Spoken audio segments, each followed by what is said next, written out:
Wasn't a good fit for me, because I'm a dummy.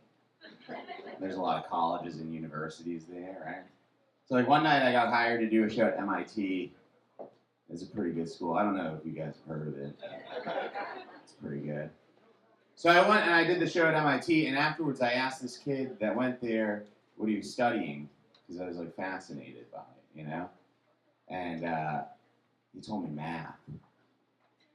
And I was like, just math? Is that it? Right? And then I remembered that while I was on stage, I had talked about dropping out of community college. And I was like, wait a second. Are you just not telling me the thing that you actually study? Because you don't think I can even understand the words of your major? And then he looked at me and he was like, all right, I study moduli space of pseudo-holomorphic curves and Lagrangian intersection theory. Yeah, I was like, you could have just said math, dude. Like, I don't know why I was pressing him for a better answer. Like, what did I think he was going to say that I could relate to? And he was going to be like, oh yeah, I study long division. And I could be like, oh yeah, I used to dabble. I always wondered what you do with the remainder. I guess that's what they teach you at MIT. It's the Massachusetts Institute of the Remainder. A lot of people don't know that because we dropped the R. So, I'm divorced, obviously. I didn't come here to bitch about my ex-wife, yeah.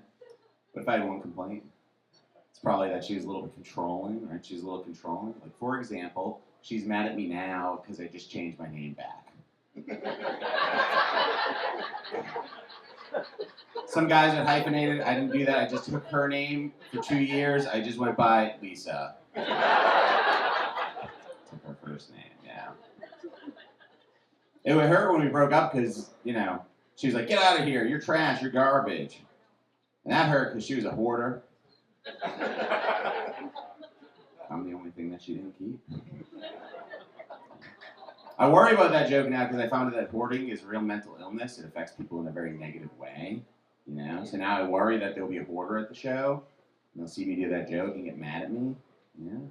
Because I just feel like if a hoarder saw me do that joke and got mad at me, I just feel like they would hold on to that anger forever. I really do worry about offending people. Like, I found out that you're not supposed to say the word homeless anymore. Did you guys know that?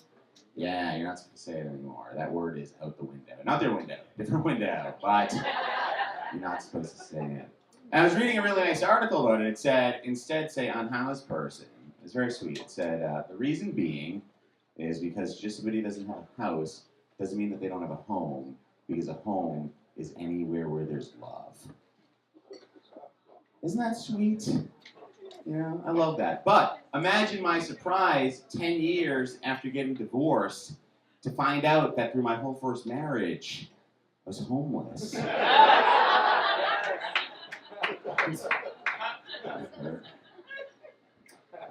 When me and my ex broke up, you know, she told me she wanted to keep all these things. Sometimes I didn't even understand the words that she was saying to me. Like at one point in time, she was like, I'm keeping the chaise lounge. I was like, is that the cat? I don't know. She goes, it's the couch. I was like, that's fine, keep the couch, right? It seemed a little unfair because like it was our couch, but it was my bed. I slept there. And then she did insist on keeping the cat as well. Like we had a cat together. We both took care of it. She wanted to keep it. I was like, that's fine. That cat hates you. Because it did. But then that led her to say the craziest thing I can imagine a person saying about a cat, right? She goes, excuse me?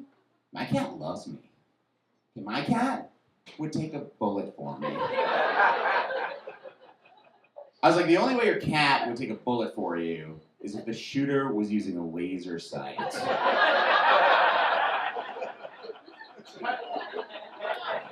You guys have been a lot of fun. Thanks a lot.